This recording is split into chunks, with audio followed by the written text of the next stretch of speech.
Welcome to the NPL Queensland Catch-Up Round Highlight Show, where we review all the best action from the final regular season games of NPL Queensland. It's been a cracking week of football, so let's cross to Rafe Griffin with all the highlights. Brisbane Strikers travelled out to Walter Park on Wednesday night in their quest to claim the last final spot, needing just a draw against the Moreton Bay Jets. Shay Hughes couldn't quite get enough on a shot that fell straight to Marko Radovanovic. The Strikers had all the opportunities early on but just couldn't convert. Despite having the more chances to score, it was the Strikers who would concede first. Mitch Schumack being Johnny on the spot at the far post, and the goal was awarded despite the calls of Strikers keeper Dave Chambers claiming he was infringed upon.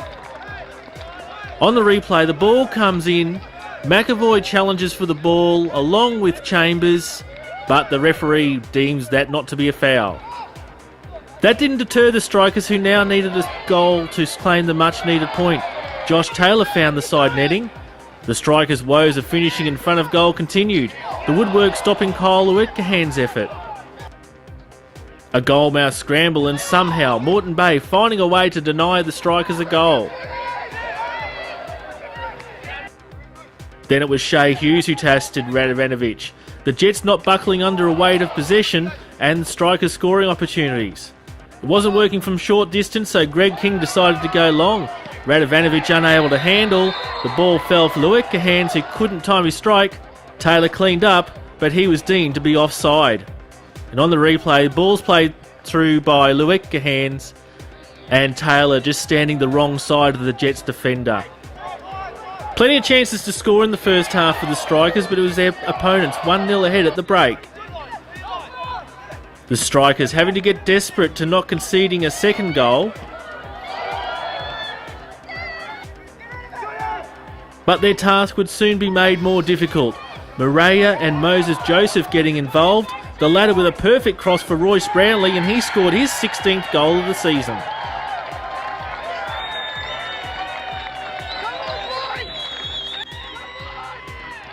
On the replay, Joseph, perfect cross, able to beat the defenders, and Brownlee taps in.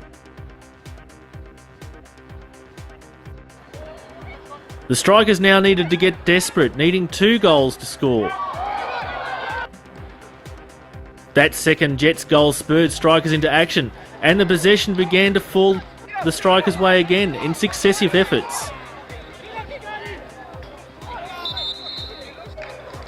But tensions boiled over, and Strikers coach David Large was sent from the bench by referee David Wiebe with 10 minutes to go.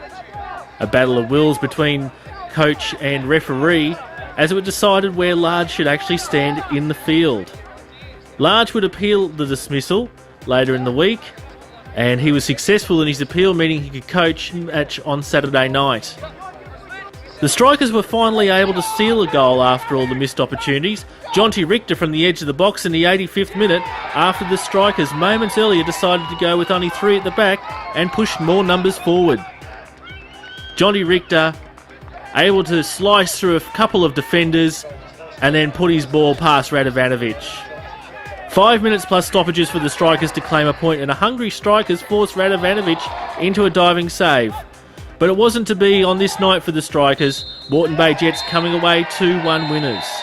But it wasn't all doom and gloom for the Strikers. One last chance to seal the deal on Saturday night at Perry Park against Brisbane City. But would the wait of 3 games in 6 days with a depleted squad be a telling factor? Just before half-time, Luetkehan fed a ball for Richter, and as with his other 8 goals this year, once again provided a spectacular finish to give the Strikers the advantage in the finals race before bolting for the next train to Caboolture.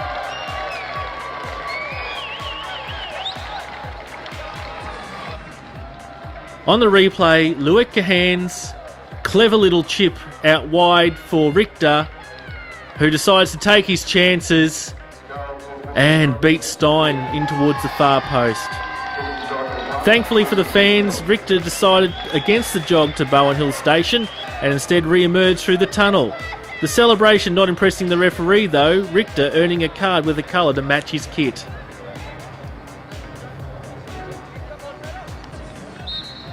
That first goal crucial, as City would now need to score 2 to deny Strikers 4th place. Then in the 53rd minute, finals action looked to be coming the Strikers' way. Michael Angus scoring to extend the lead out to 2-0.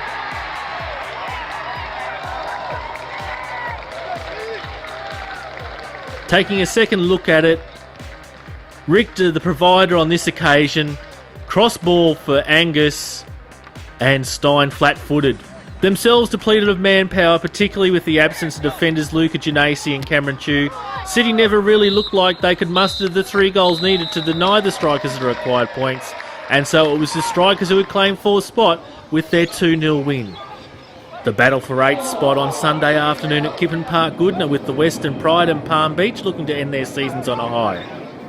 The keeper came in this effort, but Peter Drager was better, easily rounding his man for the Pride's first.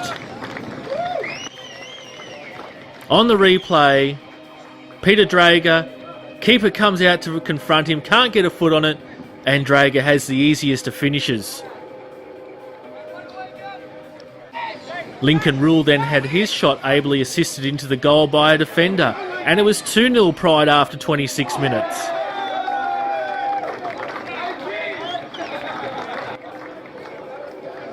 Ball comes through the Lincoln Rule, beats all the defenders, takes his shot at goal.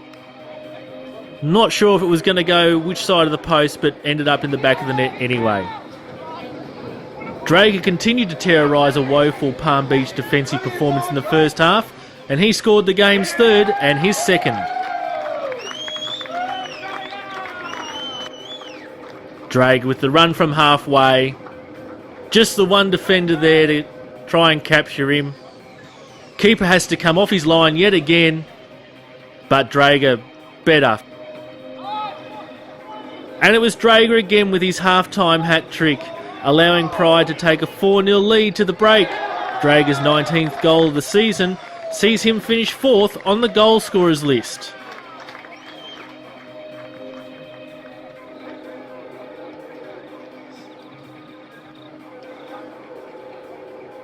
Palm Beach needed to come out and show a much more determined second half effort. The signs were not good early on. But they did improve as the match went on, and their effort was rewarded, and so too was Chris Lucas for his season, netting his 15th. Chris Lucas being a standout for Palm Beach this year, quality finisher.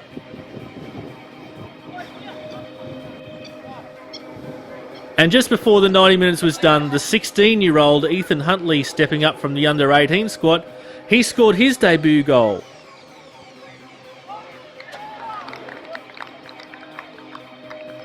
Huntley able to latch on the pass through, and he was able to make it Palm Beach 2 versus the Western Pride 4.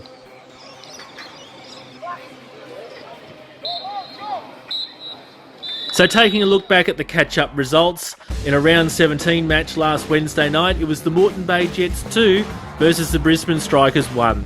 And as we've already described, the Brisbane Strikers needed to come to Perry Park with that match against Brisbane City with a point. They actually got all 3, and they defeated Brisbane City 2-0. And in the final game of the regular season, it was Western Pride 4, Palm Beach 2. So taking a look at the final table, Olympic Premiers on 55 points, Brisbane City and Sunshine Coast Fire in 2nd and 3rd, just a point away from each other. And as you can see from the arrows on the table, Brisbane Strikers able to leapfrog Redlands into 4th place and thereby claiming finals action. Moreton Bay Jets, great season from them, 11 wins out of 22 for 36 points. And then the bottom half of the table, the Northern Fury finished 7th, Western Pride able to finish 8th ahead of the Palm Beach Sharks, and the bottom 3, the Far North Queensland FC Heat, Central Queensland FC Energy, and the Queensland Academy of Sport. So looking forward to the semi-finals action this weekend. On Saturday the 31st of August at Spencer Park with a 7pm kickoff, it'll be 2nd place Brisbane City looking to avenge their recent 6-1 loss to 3rd place Sunshine Coast. And on Sunday the 1st of September at Goodwin Park, it will be 1st place Olympic taking on 4th place Brisbane Strikers. Kickoff at 6pm. And remember, you can join the conversation on our social media sites. facebook.com/NPLQLD, where this week we're asking what you thought was this year's best action shot with the chance to win 2 tickets to a Brisbane Roar game. Also on Twitter, @NPLQLD. So that's our last highlights package of the season. Thanks to our camera operators around the state who have captured all the vision, and our editor, Ian Judd, for finding the best pieces of action for you. So on behalf of the whole NPL Queensland media team, this is Rafe Griffin, hoping you've enjoyed seeing the best talent in our state on a weekly basis, and look forward to joining you with feature matches of finals action over the next 2 weekends.